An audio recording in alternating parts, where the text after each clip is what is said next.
Good evening. Assalamu alaikum wa rahmatullahi wa barakatuh. Welcome to Talking Point. My name is Fahraaz Patel. We'd like to say jazakallah to you for joining us. Of course, Talking Point does stay on a Wednesday, but we're still going to be having the Elections 2024 shows that happen on a Monday, Tuesday, Thursday, and Friday. Today's discussion is going to be the importance of the Muslim vote. The Muslim population in South Africa spans for close to over 350 years. From when the Dutch East India Company brought the first batch of Malay slaves that brought with them Islam, to, of course, the 1800s when the first laborers came to the province of KwaZulu Natal, Islam has maintained a strong tradition within South Africa. To date, the number of Muslims within South Africa ranges from 1 million to close to 2 million. And it's clear for everyone to see that Muslims have contributed so much during the apartheid struggle, during the democratic South Africa. And of course, we have seen many NGOs pop up. But it's not just been the NGOs, it's been different Muslims within various academia, sports, and so much more. The list goes on. So it's evident that the Muslim vote is always going to be very important for South Africa, and none more so than the 2024 elections. I'd like to bring in two individuals that are academics in their own right. First, let me welcome no stranger to Hilaal TV, Dr. Faisal Suleman, who is the chairperson of SAMNET. And I'd also like to welcome Lubna Nadvi, who is a senior lecturer in political science at the University of Kwazulu Natal. Let me first bring you in, Lubna. Assalamu alaikum wa rahmatullahi wa barakatuh. Jazakallah so much for joining us. Lubna, can you hear me? Lubna? Wa alaikum salam. Jazakallah, thank you so much for having me on your show. No, it's an absolute pleasure. Lubna, 30 years into democracy, how much have we as Muslims played when the Codesa talks were talking, when the 27th of April 1994 arrived, up until now? How much has that importance of us as Muslims played within South Africa? Well, I think that Muslims have historically played a very important role in South Africa, particularly during the anti-apartheid struggle, and certainly in a post-apartheid context. So, if we go back to look at, for example, the individuals that have been very prominent, that fought alongside our stalwarts of the anti-apartheid movement like Nelson Mandela and so on, you'll find that there are a lot of Muslim individuals who were part of that anti-apartheid struggle.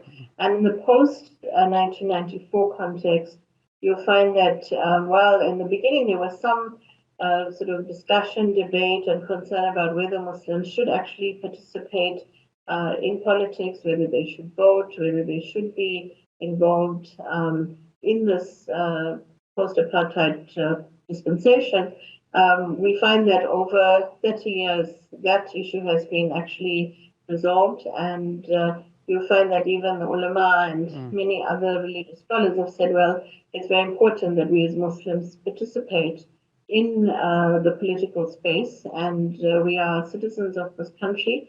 And so, yes, there has been a lot of participation. The Muslim community in South Africa is a minority in terms of the population. But despite that, they've played a huge role in terms of serving on parliament, serving in various other capacities and contexts. They've been, part of sort of various other initiatives. So I would say that there has been a lot of participation in spite of being, minority community. There are concerns, however, that we have not developed sufficient capacity in terms of leadership from within the Muslim community. So what you're seeing is that as the elders, those who participated in the anti-apartheid struggle are dying and passing on, we're not necessarily creating new Muslim leaders, and that is a concern.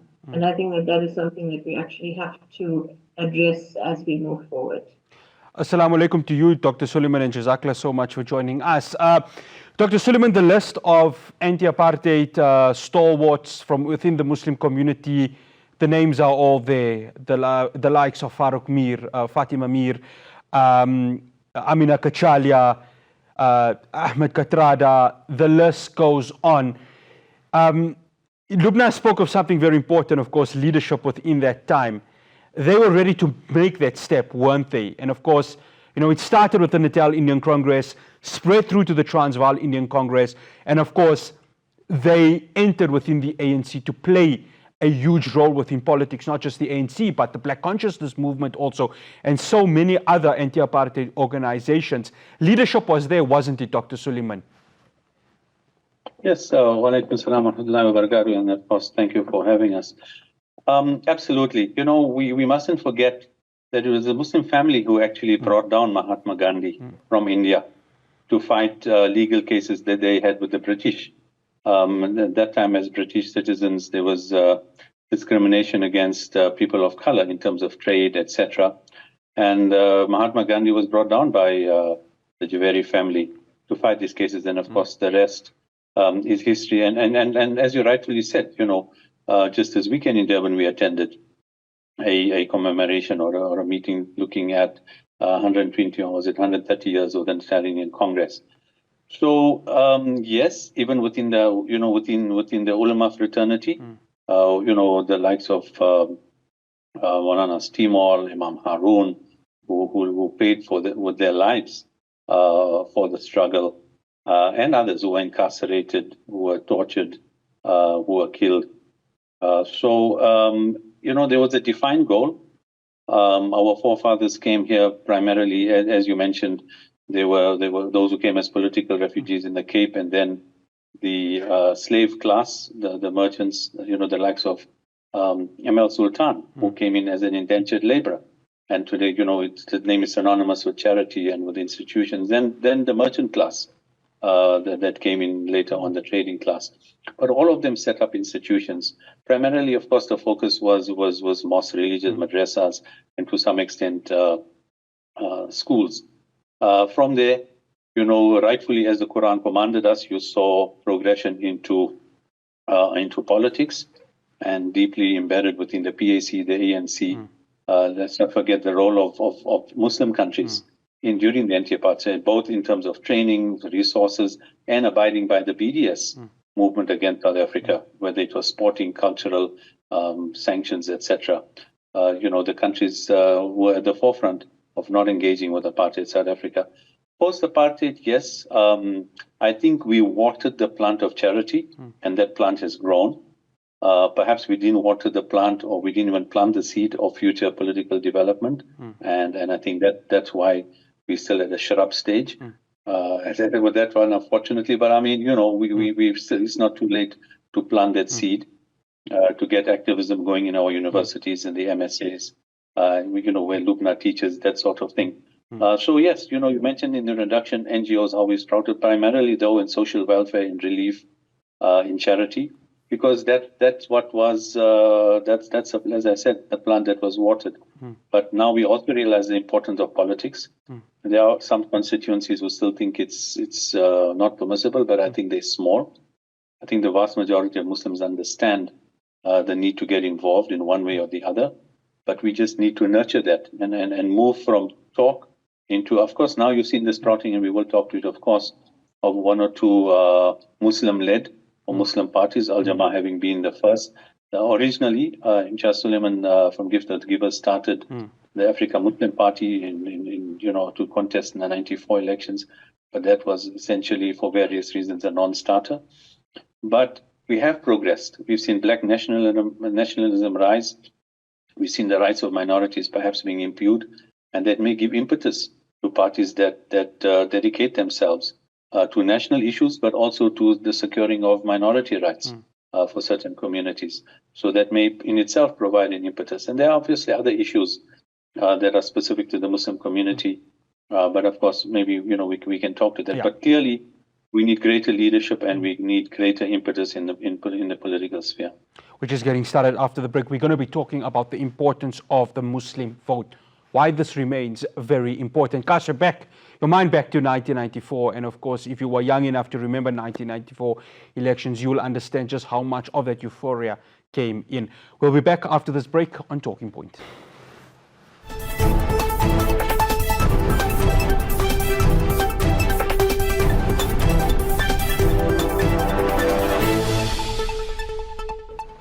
Welcome back to Talking Point. Now, in 1994, the 27th of April, many South Africans, if not all, went to the ballot box to cast their vote. It was a sense of euphoria, a time of hope, and a time of a new beginning, the beginning of a rainbow nation. Lubna, I want to bring you in. I'm sure you would remember 1994 and just how much it remains so important.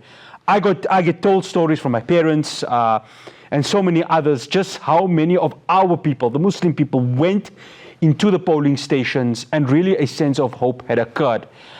When we look 30 years later, is that euphoria, is that sense of hope still there, given how much of challenges the country has gone through? Well, if I have to think back to 1994, I was a young student and old enough to actually cast my vote at that time. And so, yes, I mean, it was an absolutely momentous occasion, especially for us young people who had, for example, been active as student activists, fighting against, for example, Bantu education. So for the young generation at that time, certainly there was a lot of hope.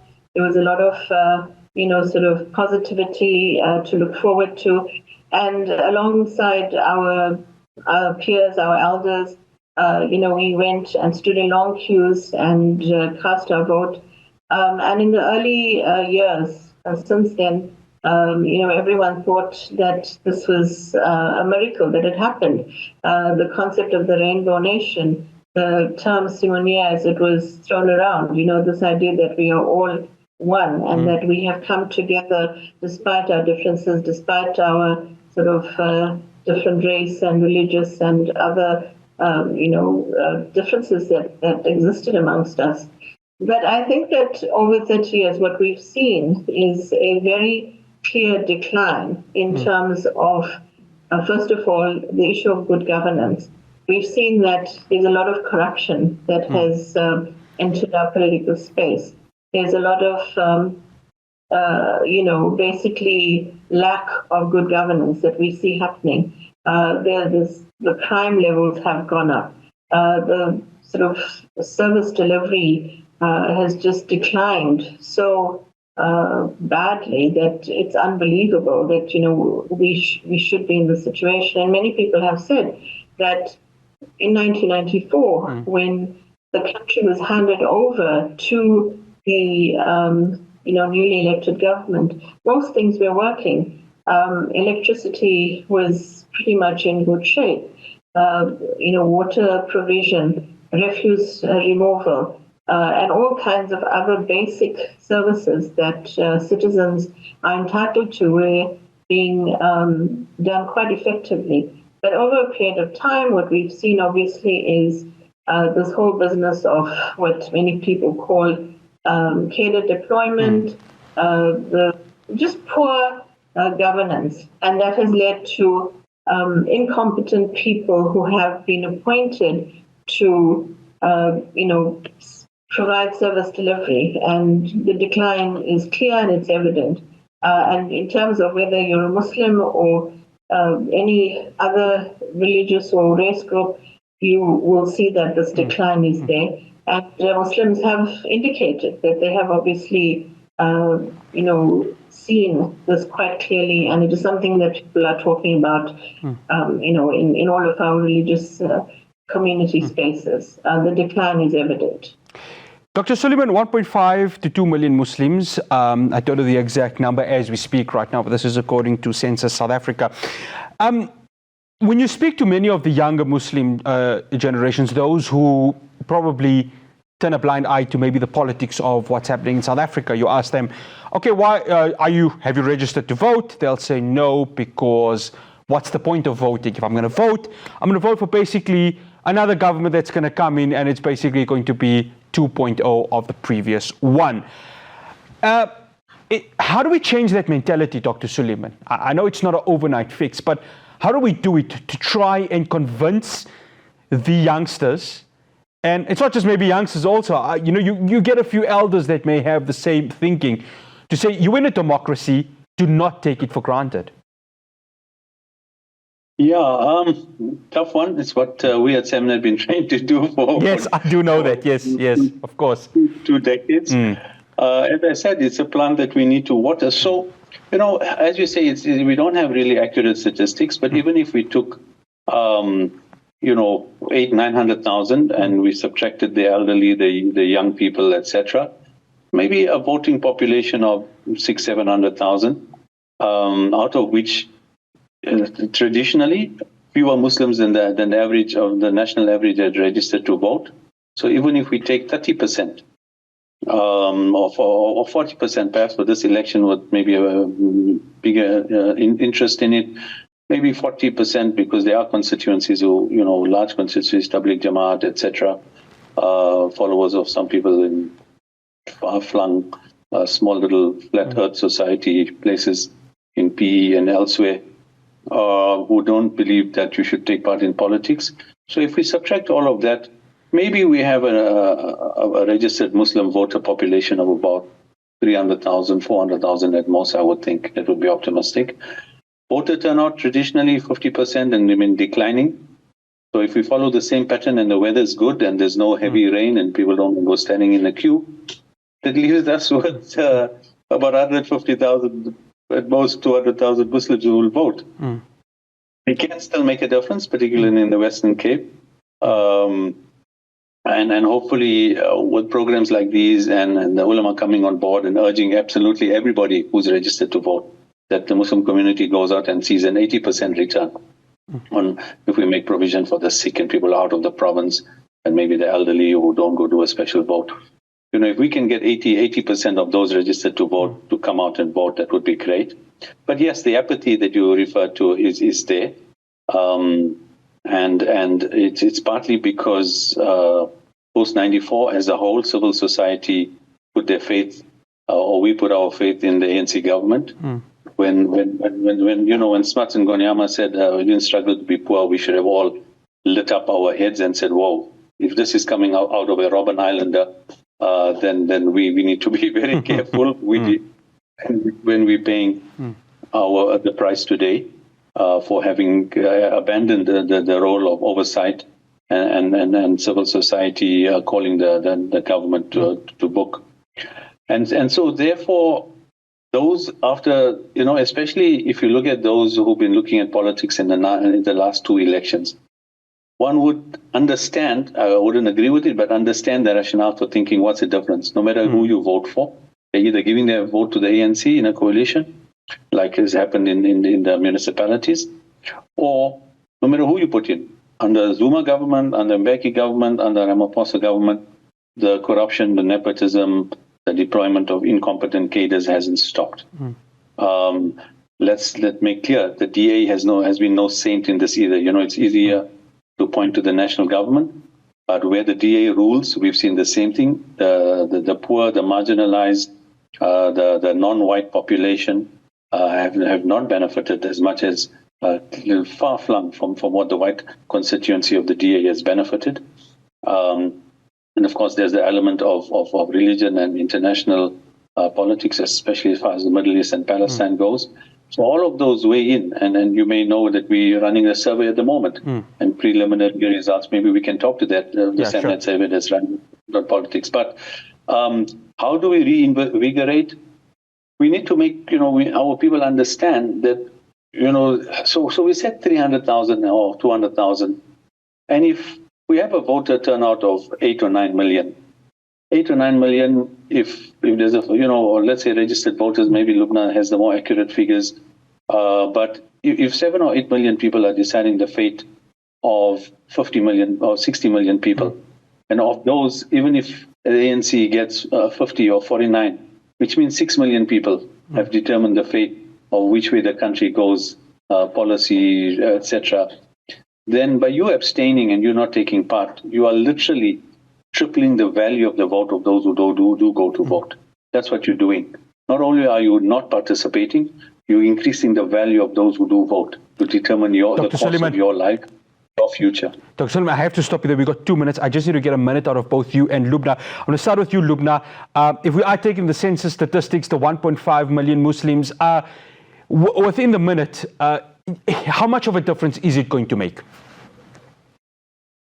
Well, I think that, we need to, of course, do some kind of maths here, but clearly, if all of the registered Muslim voters do go out and vote, they will actually have made a significant contribution in terms of, having their voice heard, but also making sure that, or we hope that, they would contribute towards making sure that the right parties that need to be elected are actually, elected into office. We've been talking about, for example, the kind of issues around the DA, the fact that Muslims, we should not be voting for the DA. So we are urging the Muslim electorate to go out and vote for parties that, for example, oppose genocide. And the message really is that they need to be supporting the right kind of parties. So if they do that, then it does make a difference. It means that parties like the DA do not come back into office, and they do not then have the power to advance their kind of, very pro-Zionist policies that they have been in the areas that they've been governing. So yes, it will make a difference if the Muslim electorate does go out and vote. Dr. Suleman, your minute starts now. I want to touch on that survey that you did. Maybe just give us a breakdown within the minute. Yeah, so it's still open, samnet.co.za, or we'll send it to you on WhatsApp, 08308. Okay, go to the website. So at the moment, the preliminary results indicate that Gaza and genocide, as Lubna intimated, is a very strong determining factor. Dr. Suleman, we seem to have lost you there. Even a lot of people, even though they haven't voted for a Muslim party, about 60% of the respondents said they see a need for a Muslim party, that they would consider looking at one if it embodied the right values. Gaza and policy towards Palestine weighed very heavily on people's minds in determining, and there I reiterate what Lubna has said, we cannot be voting for the DA or any of those moonshot parties. So it is important. There are some, especially the two who've been in parliament before, the AM4C and Al Jamaa. AM4C is new, but Mansour Imam has been there under the NFP. And of course, we've got the ANC to consider. The others, we needed more time to dissect them, but those would be ones that people should be considering. But perhaps we do need to do a dissection of many of those parties and where they stand, not just obviously on Palestine, which is crucial to us, but on local policies, on secession of the Western Cape. I believe the same funders who are behind the DA and the Moonshot Pact are also the funders behind seceding the Western Cape because of its geopolitical position and significance and importance to possibly, the next world war. So these are all important factors that people have to remember. And therefore cast, as Lubna said very wisely, cannot be supporting people who openly support genocide. We cannot be voting for them. After the break, we continue the conversation. We're going to be talking about how much the challenges domestically in South Africa will play a part in making that vote. Do stay tuned.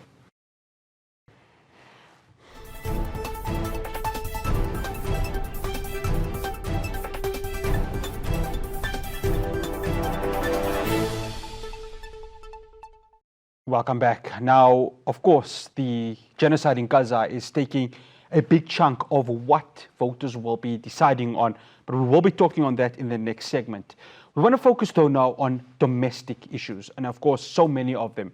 The crisis of ports, the crisis of the criminal justice system, load shedding being one of them. Even though we are 40 days into load shedding, still the big question mark of whether it will come back, and of course, whether what was once the country that we came into during democracy can return back to its former glory. Lubna, when you speak to many of the people, of course, a lot of it comes down to poor governance. The fact that when you look at municipalities, when you look at metros, it actually has become very dire, the situation.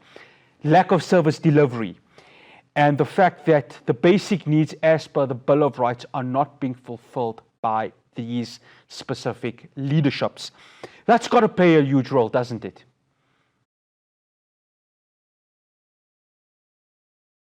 I'm sorry, could you kindly repeat the question? I was just saying how much of, the lack of service delivery plays a role in what the voters are going to decide, because at the end of the day, these are rights that need to be fulfilled by leadership as per the Constitution and the Bill of Rights. No, absolutely. The lack of service delivery is a huge problem, because really that is what drives, voters to choose specific parties. And the problem really is that you have incompetent individuals who have been appointed into municipalities to run the various departments, to take decisions, to decide about budgets and all of that. And we've seen, particularly in eThekwini, where I'm based, there's been a lot of engagement from various ratepayers associations, civil society organizations, engaging the municipality around things like the budget. And of course, the eThekwini municipality has been looking at increasing the charges in terms of service delivery and what it charges for basically water, electricity, and so on. And so these are the kinds of things that really upset voters, and they are, wanting to basically ensure that they change the government. There's been a whole debate about, shall we remove or shall we vote to remove the ANC in order to bring in some other government or some other party that will ensure that we do better in the future. So really, our challenge is to bring in a government. And remember that this is a national and provincial elections. We've had our local government elections a while ago, and that, of course, brought in certain individuals or certain parties into office, and we've seen the consequences of that. So at this juncture, we are voting for our national and provincial leadership. And what's interesting in this round of elections is the entry of independents into the discussion, or rather the sort of voting, process. And for example, there are individuals who have put their hand up and said, well, I will stand to represent the people of such and such province or such and such area, so that I can, do better in terms of leadership. I promise to deliver all of the services that people are looking for. So service delivery is an absolutely essential component of what drives voters in terms of how they vote. And if, for example, a particular party is running a certain municipality or is in charge of decision making, and that municipality is not functioning, what you're going to see is that the electorate is going to cast their votes in such a way that that party will probably be removed from government, or it will sort of certainly have less support. And so we're talking about coalitions, because coalition governments are really the big talking point. And cost service delivery is what has brought us to this point. We need to, and I should also mention that, for example, the South African Local Government Association has been talking about the issue of the professionalization of the local government space, and to ensure that we have officials and people who are elected into local government positions that are professionals and they know what they're doing, that actually they know how to run a municipality, how to manage budgets, how to basically do all of the tasks that are required for local government or service delivery basics. And those discussions are ongoing. So I see that as progress, but definitely it's service delivery that is going to decide this election. Dr. Suleman, coalition governments, that's the big talk. If we look at certain polls that are being conducted, it shows the ANC dropping below its majority, which means it's going to occur. We've seen coalition governments play out, and I'm specifically talking Gauteng, Tshwane, City of Johannesburg, Ekurhuleni. It's been a disaster, to say the least, given that there's been chop and changings of certain executive mayors. On a national level, Dr. Suleman, Do you foresee something happening like that, or is there going to have to be a framework, when these results come out, to not allow there to be musical chairs with regards to leadership should national government go to a coalition, or dare I say even provincial government? Absolutely. There are going to have to be some ground rules. The DA is spearheading. So the DA made a coalition work when they first came to power in the Western Cape, in the city of Cape Town. They were in a coalition, whatever strategy they used, including perhaps money, they entrenched their positions. They won over those voters. They made sure that exactly where those voting blocks were is where they delivered, which means white, upper middle and upper class. They won over the votes and now have entrenched themselves. I just want to allude to what Lubna said about service delivery. Notwithstanding the huge Muslim population in Cape Town, there were a huge number of people that voted for the DA, notwithstanding the fact that they were always a Zionist party. I don't think from, whether it was previously the PFP under Helen Suzman, and then morphed into eventually the DA that we have, the DP, the DA, etc. It has always been a pro-Zionist mouthpiece of Israel in South Africa. Of course, one would have thought there'd be some sort of change or even silence from the DA, political silence when it came to post 7 of October in Gaza.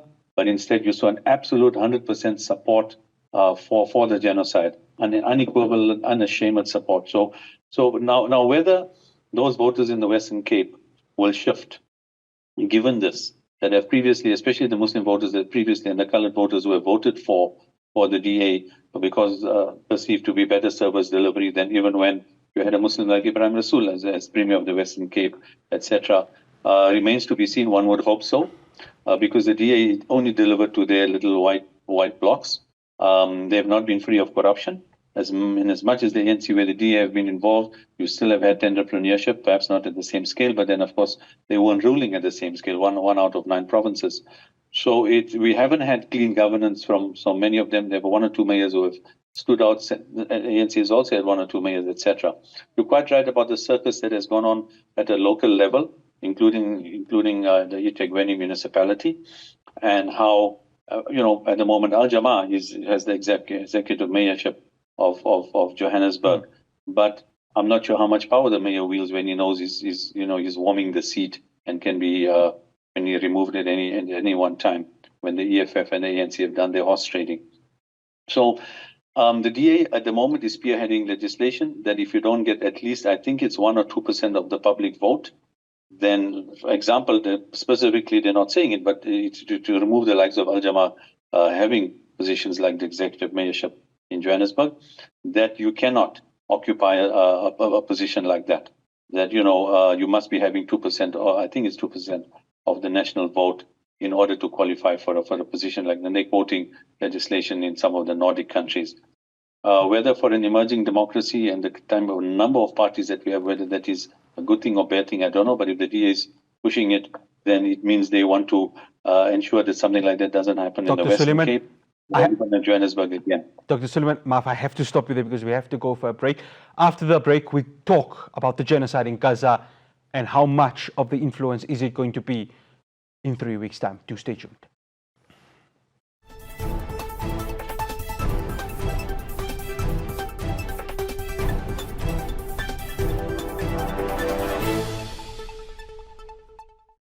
As we speak right now, Israel is making their way into Rafah for the invasion. Thus, as ceasefire talks continue between Qatar, Egypt, Hamas, and Israel, but it seems that the Rafah invasion is more likely to happen than not.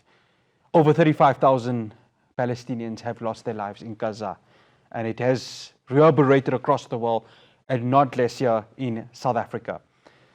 We do have, of course, 2 divides within the political space. The one divide that supports the cause of the Palestinians, and the other that tends to turn a blind eye to it. And as Dr. Suleman said, in most cases, goes ahead and shows its support for pro-Zionist. Dr. Suleman, I want to bring you into this because you've spoken about it quite a lot of times. the voter, and when you speak on the street, it's a clear indication that they will not vote. And this I'm talking about Muslims.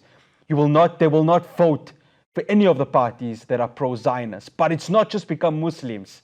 It's become even non-Muslims who are seeing through this. This is going to change the electorate, won't it, Dr. Suleman? Look, if October 7th hadn't happened, I think we'd be having a different discussion about the ANC. We would have more likely than not been talking about Rise Mzansi, Action SA, etc. October 7th happened, and it's no small-scale little, I mean, as you said, 35,000 is what we know. We still, all those bodies buried under hundreds of thousands of tons of rubble have still to be found. So the fact is the number is even higher. And these are not soldiers who've been killed, as we all know. This has just been in our face massacre. I mean, there's just no other way to put this barbaric action. So yes, it should move anybody who has a conscience of whatever religious faith and political persuasion. Unfortunately, it hasn't moved the Moonshot Pact. You've seen, the DA lately keeping quiet, clearly for political reasons, but their proxy, Gate and McKenzie of the Patriot Collie Alliance, has been openly hostile to the Palestinian issue and to Hamas and to the plight of the Palestinians.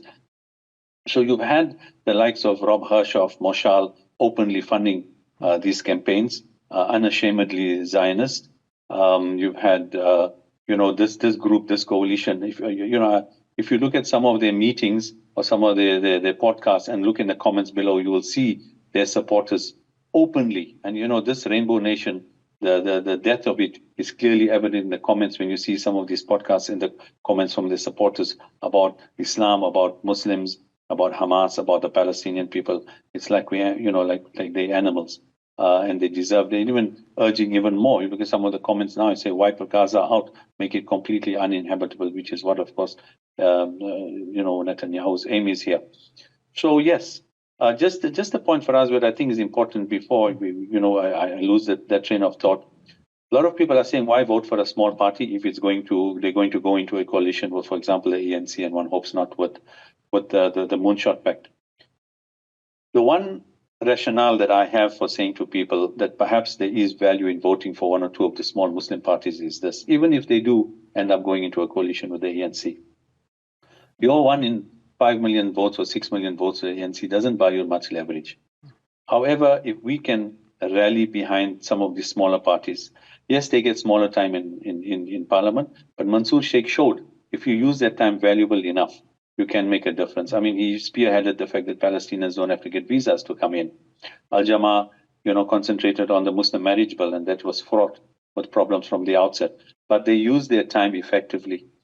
And similarly, if we give them those votes and they get 2 or 3 or 4 votes or seats, for example, between them 5, the fact that they can leverage that support within the ANC to get strategic positions in portfolio committees that are of interest, not just national interest and patriotic interest, but to the Muslim community, foreign affairs, intelligence, security, those are crucial for Muslims to be knowing what's going on in those portfolio committees and in those corridors of those areas of interest. So then your vote can be leveraged to get something more out of the ANC than just 1 vote in 6 million. And that would be my rationale for saying to people it's worth considering that, notwithstanding the fact that more likely than not, to get power and to move ahead, they may have to go into a coalition with the ANC. What are the other choices? The Moonshot Pact, MK and EFF. Of course, MK at the moment, a bit of implosion there, but we'll see what happens.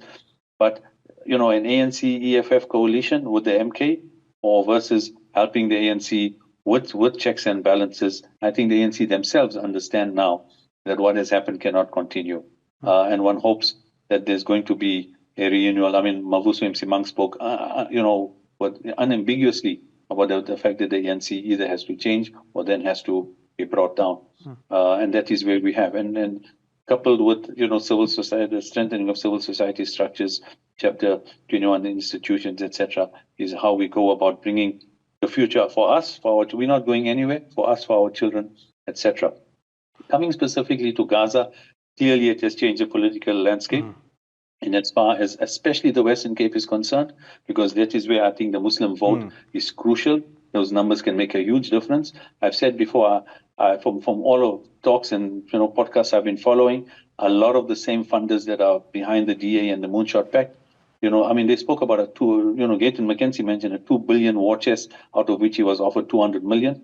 I think he's consolidating colored power and he's going to ask for much more than 200 million to give his votes to the DA, which he will. At the end of the day, Gayton will go with them. He's not satisfied with 200 million. He wants probably much more. And he'll probably get it.